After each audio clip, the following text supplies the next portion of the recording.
E muitos candidatos que conquistaram muitos votos não conseguiram se eleger, como, por exemplo, a ex-senadora e ex-vereadora Heloísa Helena, da Rede. Ela conquistou nas urnas 5.267 votos, mas não conseguiu se eleger. Isso é explicado por conta do quociente eleitoral e do quociente partidário, que exige o número mínimo de votos para eleger um candidato. E esse número varia de acordo com o número de votos válidos em cada eleição. Mas por que isso acontece? Bom, quem vai explicar para a gente é o cientista político Ranulfo Paranhos. Ele está conosco pela internet e explica, né? Inclusive teve uma mudança, não é, Ranulfo, em relação a essa contabilidade, porque antes tinham as coligações, né? Um partido se coligava com o outro para eleger mais vereadores. A partir dessa eleição agora, na verdade, cada partido é por si. É isso? Boa noite. Boa noite aos telespectadores. Você já falou aí, né? Na verdade, o legislador, a mini-reforma eleitoral, ela começa em 2015 e ela vai sofrendo alterações. Agora, em 2017, a gente sempre tem pequenas alterações. As pequenas alterações no sentido de equalizar aquilo que eles chamam de demanda, ou aquilo que eles sentem como demanda.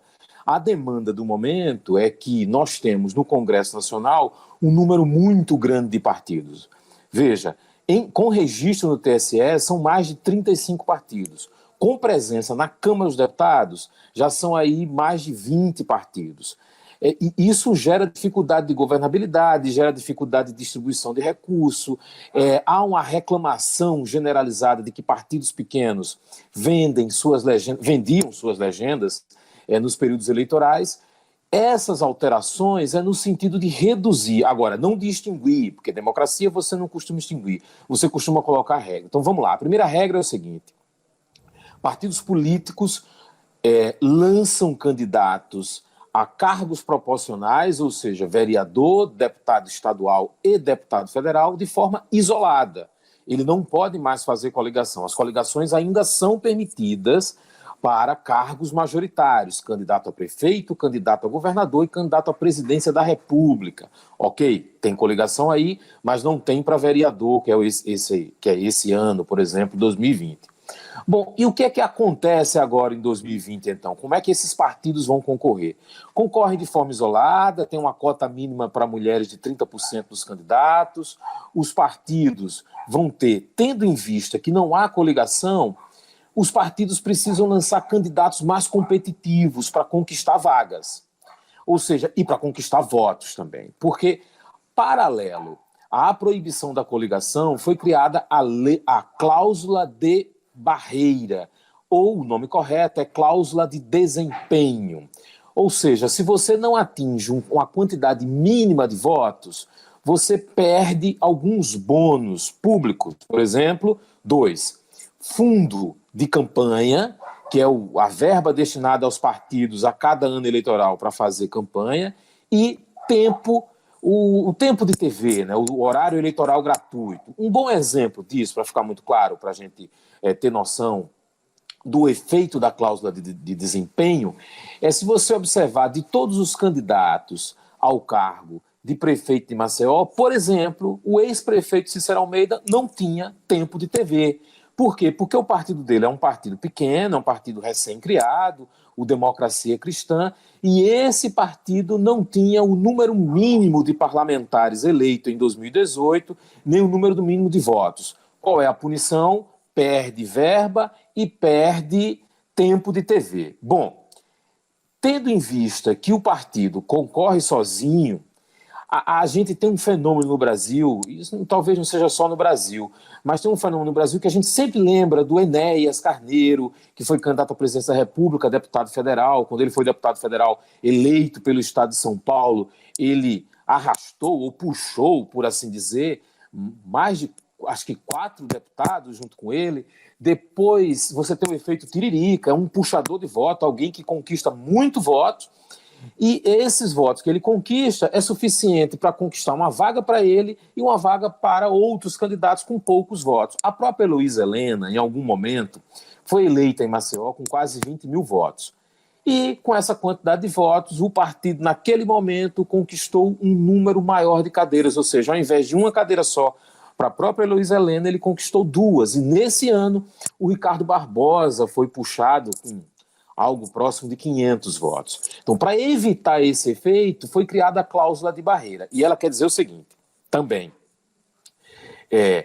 essa alteração, ela exige que um candidato obtenha, no mínimo, 10% do quociente eleitoral para conquistar uma vaga. Agora, vamos entender o que é quociente eleitoral, que é isso que você já falou aí. Bom, quociente eleitoral é o valor que eu encontro, que eu pego a quantidade de votos válidos. Por exemplo, Maceió, eu não me recordo agora, mas é sempre alguma coisa acima de 400 mil votos. Então você tem acima de 400, vamos imaginar aqui que sejam 400 mil votos para o cargo de vereador, então é contado específico, para o cargo de prefeito é uma coisa, para o cargo de vereador é outra. Então 400 mil votos para o cargo de vereador, e eu divido essa quantidade de votos pelo número de cadeiras, ou seja, pelo número de vagas na Câmara de Vereadores. Esse ano aumentou de 20 para 25, normalmente é um número ímpar, aumenta de 20 para 25. O quociente eleitoral vai dar algo perto de 15 mil votos. Isso quer dizer que sempre que um partido conquista algo perto de 15 mil votos, ele conquista uma cadeira. Se ele conquista o dobro disso, 2 cadeiras. Isso num cenário ideal, onde os partidos conquistassem sempre os dobros, múltiplo desse valor para ir conquistando cadeira. Ótimo. Feito esse cálculo, ou seja, os partidos que vão conquistando esse quociente eleitoral, eles vão conquistando as cadeiras, e aí tem sobras. Às vezes você tem, mas o partido não fez, por exemplo, 30 mil votos e conquistou 2 cadeiras. É por conta das sobras.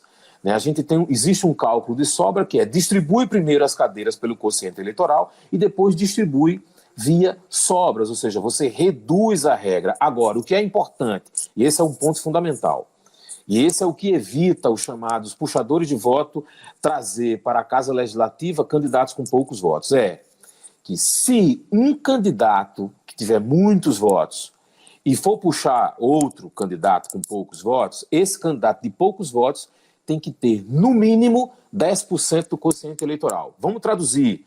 Imagine que o quociente eleitoral em Maceió, o quociente partidário, seja 15 mil votos. Então, o candidato vai ter que obter aí, no mínimo, 1.500 votos. Não basta um ter conquistado 15 mil votos e o partido feito 30 mil votos e o segundo colocado ter apenas 600, 400 votos. Nesse caso, ele perde a vaga. Professor, a explicação sua é perfeita, inclusive, porque tira muitas dúvidas, porque a gente mostrou agora há pouco, na lista dos eleitos, um exemplo, esse último que o senhor falou. O candidato do PT, conquistou 1.600 votos. Doutor, qual é o sobrenome do candidato? Eu confesso que me esqueci agora. Doutor Walter? Doutor Walter, exatamente. Ele recebeu 1.600 votos, mas possivelmente foram uns 10% do coeficiente, possivelmente o PT, a sigla do partido dele, conquistou mais votos somados, conseguiu eleger um vereador, que no caso foi o doutor Walter, né? Exatamente. Você soma os votos de legenda, é bom lembrar.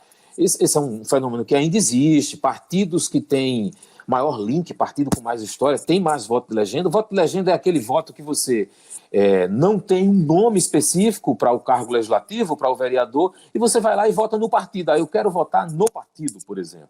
E esse voto vai para o partido e ele vai ajudar a eleger vereadores. Aquele candidato que obtiver um número maior de votos se beneficia do voto de legenda. E nesse caso específico do partido, um candidato aí que atingiu menos de 2 mil votos conquista uma vaga, porque no somatório o partido político atingiu o quociente eleitoral, ou seja, somando, dá aí algo perto de 15 mil votos no total.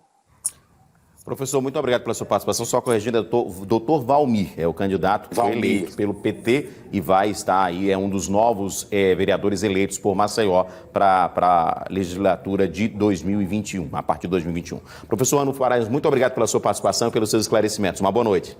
Boa noite a todos.